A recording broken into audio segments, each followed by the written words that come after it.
Bharuch children હોમમાંથી બે સગીરા ગ્રીલનું તાળું તોડી ફરાર થઈ ગઈ હતી.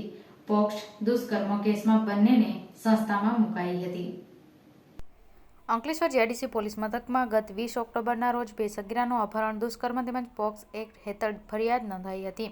તે દરમિયાન પોલીસે મામલામાં તપાસ હાથ ધરી હતી. બે સગીરાઓને તબક્કાવાર લઈ આવતા પહેલા 30 નવેમ્બર એક સગીરાને ભરૂચના ચિલ્ડ્રન હોમ ફોર ગર્લ્સમાં રાખવામાં આવી હતી.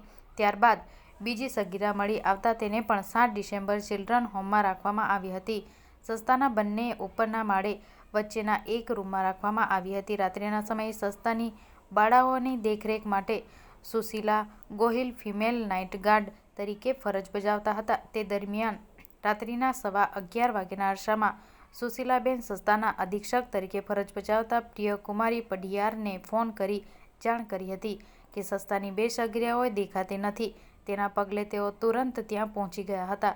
ત્યાં તેમણે સીસીટીવી કેમેરા ફૂટેજથી તપાસ કરતા રાત્રિના 9:30 વાગ્યે બંને બહેનો તેમના બેંકમાંથી બહાર નીકળ્યા હતા, જે પૈકી એક નીચે વોચ રાખતી હતી, જ્યારે બીજી ઉપરના માળે આવેલી લોખંડના ગ્રીલમાં મારેલું તાળું પથ્થરથી તોડી જણાઈ હતી. તાળું નહીં તૂટતા નીચે ઊભેલી સગીરાએ ઉપર જઈ ચાવી વડે તાળું ખોલ્યા બાદ બંને ત્યાંથી તેમના સામાન લઈને ભાગી ગયા હોવાનું જણાવ્યું હતું. ઘટનાને પગલે ચિલ્ડ્રન ફોર ગર્લ્સ સંસ્થાના અધિક્ષક પ્રિયાકુમારી ગોહિલે પણ ભરૂચ એ ડિવિઝન પોલીસ મથકે ફરિયાદ નોંધાવતા પોલીસે તપાસ શરૂ કરી હતી.